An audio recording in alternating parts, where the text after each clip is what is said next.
사이버 공격하면 보통 데이터 유출이나 돈을 훔치는 걸 생각하잖아요. 근데 오늘 얘기할 건 좀 다릅니다. 아예 우리의 물리적인 안전, 그러니까 생명을 직접 노리는 그런 사이버 위협에 대한 이야기거든요. 공장의 심장부를, 그것도 가장 중요한 안전장치를 직접 공격했던 바로 그 사건입니다. 자, 여러분, 공장의 최후 방어선은 뭘까요? 한번 상상해 보세요. 막 거대한 기계들이 쉴 새 없이 돌아가는 공장에서 만약에, 정말 만약에 모든 게 잘못됐을 때 우리를 지켜줄 마지막 보루. 그게 과연 뭘까요? 오늘 이야기의 핵심이 바로 여기에 있습니다. 바로 트라이톤이라는 공격인데요. 이 사건을 들여다보면 이 사이버 전쟁의 목표가 얼마나 소름 끼치게 변했는지 알 수 있어요. 해커들이 공장의 그 비상정지 스위치, 그러니까 제가 방금 말한 최후의 안전장치를 어떻게 망가뜨리려고 했는지 그 이야기를 지금부터 해보겠습니다. 맞아요. 2017년에 있었던 이 공격은요, 목표가 정보 빼내고 이런 게 아니었어요. 아예 처음부터 물리적인 재앙을 일으키려고 작정한 거죠. 그러니까 대규모 폭발이나 환경 재앙을 일으켜서 사람 목숨까지 위협하는 것, 이게 바로 트라이톤 공격의 진짜 얼굴이었습니다. 아니, 대체 해커들이 뭐길래 이렇게까지 집요하게 노렸을까요? 그 시스템이 도대체 뭘까요? 지금부터 공장의 비상 브레이크라고 불리는 바로 그 시스템, SIS에 대해서 알아보겠습니다. SIS, 그러니까 안전개장 시스템이라고 하는데요. 이건 생산성을 높이려고 만든 그런 장비가 절대 아닙니다. 오로지 단 하나, 안전만을 위해서 존재하는 시스템이죠. 예를 들어서 압력이 막 위험할 정도로 치솟거나 온도가 한계치를 넘어간다? 그러면 사람이 뭘 하기도 전에 알아서 공장 전체를 안전하게 딱 멈춰버리는 그런 역할을 하는 겁니다. 이야, 이 비유 정말 딱 들어맞지 않나요? 전체 산업시설을 위한 비상 브레이크나 자동 소화 정치. 그러니까 우리를 지켜주는 최후의 보루인 셈이죠. 평소에는 있는 듯 없는 듯 조용하다가 정말 결정적인 순간에 나타나서 최악의 상황을 막아주는, 뭐랄까, 공장의 수호신 같은 존재라고 할 수 있겠네요. 이게 생산 시스템이랑 비교해보면 그 역할이 더 확실해져요. 보통 우리가 아는 PLC나 DCS 같은 생산 시스템은 어떻게든 공장을 계속 돌리는 게 목적이잖아요. 근데 SIS는 정반대예요. 조금이라도 위험이 감지되면 그냥 모든 걸 멈춰버립니다. 왜? 사람과 시설을 보호하는 게 유일한 목표니까요. 자, 그럼 이제부터가 진짜 얘기인데요. 이 트라이톤 공격이 대체 어떻게 시작됐는지 그 과정을 한번 쭉 따라가 보겠습니다. 여기서부터는 정말 긴장하셔야 할 거예요. 때는 2017년, 장소는 사우디아라비아의 한 정유 공장이었습니다. 해커들은 먼저 우리가 흔히 쓰는 사무용 네트워크, 그러니까 IT망에 슬쩍 침투했어요.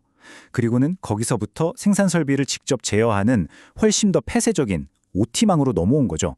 그리고 그들의 최종 목적지는 바로 아까 말씀드렸던 그 SIS 컨트롤러였습니다. 이 공격 경로를 보면요, 진짜 여러 겹의 방어막을 뚫고 들어왔다는 걸 알 수 있어요.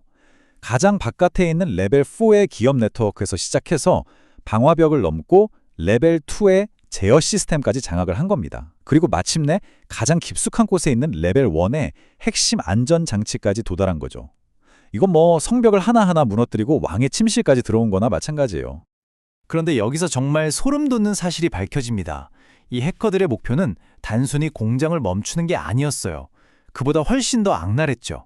바로 안전 시스템 자체를 바보로 만들어버리는 것. 그게 이들의 진짜 목적이었습니다. 자, 그들의 계획은 이랬습니다. 첫째, SIS 컨트롤러의 프로그램을 자기들 마음대로 바꿔버립니다. 둘째, 그래서 압력이나 온도가 미친 듯이 치솟는 비상 상황이 와도 SIS가 아무 문제 없는데? 하고 그냥 넘어가게 만드는 거죠. 자, 그럼 그 결과는 어떻게 될까요? 비상 브레이크가 고장난 폭주 기관차처럼 공장은 결국 대폭발로 이어질 수밖에 없는 겁니다. 끔찍하죠. 그런데 정말 다행스럽게도 이 끔찍한 계획은 성공하지 못했습니다. 인류에게는 정말 천운이었죠. 어떻게 이 재앙을 피할 수 있었을까요? 그 아슬아슬했던 순간으로 한번 가보시죠. 네, 재앙은 일어나지 않았습니다. 공격은 실패했어요. 그런데 여기서 중요한 건 우리가 막아낸 게 아니라는 겁니다. 이건 우리가 잘해서가 아니라 정말 순전히 운이 좋았기 때문이에요. 정말 천만다행인 일이 벌어졌어요. 해커들이 악성 코드를 SIS 컨트롤러에 딱 주입하려고 하는 순간 공격을 받던 바로 그 SIS 컨트롤러가 스스로 이상을 감지한 거예요. 이거 뭔가 이상한데? 정상적인 명령이 아니잖아? 이렇게요. 그리고는 자기가 원래 가지고 있던 안전 규칙에 따라서 스스로 공장 전체를 그냥 셧다운 시켜버린 겁니다. 와, 그러니까 공격 대상이 스스로를 희생해서 최악의 재앙을 막은 셈이죠. 자, 이 아찔한 경험. 여기서 우리는 뭘 배워야 할까요? 만약 운이 따르지 않았다면 어땠을까요? 이제 이 끔찍한 공격을 막을 수 있었던 방법, 그 해결책과 예방 조치에 대해서 이야기해 보겠습니다. 많은 전문가들이 국제산업보안 표준인 IEC 6443에 그 답이 있다고 말합니다. 이 표준에 나와 있는 딱 두 가지 핵심 보안 요구사항만 제대로 지켰어도 트라이톤 공격은 애초에 시작도 못하고 실패했을 거라는 거죠. 그 핵심은 딱 두 가지였습니다. 첫 번째는 이상행위 탐지 기능이에요. 이건 뭐냐면 평소에 접근하지 않던 엉뚱한 곳에서 코드를 바꾸려고 하면 시스템이 바로 알아채고 삐용삐용 경고를 울리는 거죠. 두 번째는 데이터 무결성입니다. 이건 외부에서 들어온 프로그램에 공식적인 디지털 서명, 그러니까 일종의 정품 인증 마크가 없으면 시스템이 이거 가짜네 하면서 설치 자체를 막아버리는 거예요. 이 두 가지만 있었어도 참 아쉬움이 남는 부분입니다.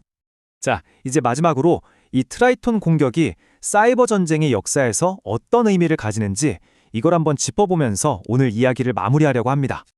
아마 스톡스넷은 들어보신 분들 많을 거예요. 과거에 악명이 높았죠. 근데 스톡스넷은 핵시설의 생산을 방해하는 게 목표였어요. 하지만 트라이톤은 차원이 다릅니다. 공장의 안전 시스템 자체를 망가뜨려서 대규모 재앙을 일으키려고 했던 거죠. 그러니까 위협의 수준이 단순히 돈이나 운영상의 손실에서 사람의 생명과 환경 파괴라는 차원으로 완전히 넘어가 버린 겁니다. 결국 핵심은 이겁니다. 이제 사이버 공격은 더 이상 모니터 안에서 일어나는 정보에 관한 이야기가 아니라는 거예요.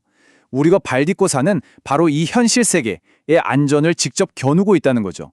이것이야말로 트라이톤 공격이 우리에게 던지는 가장 무섭고 중요한 경고입니다.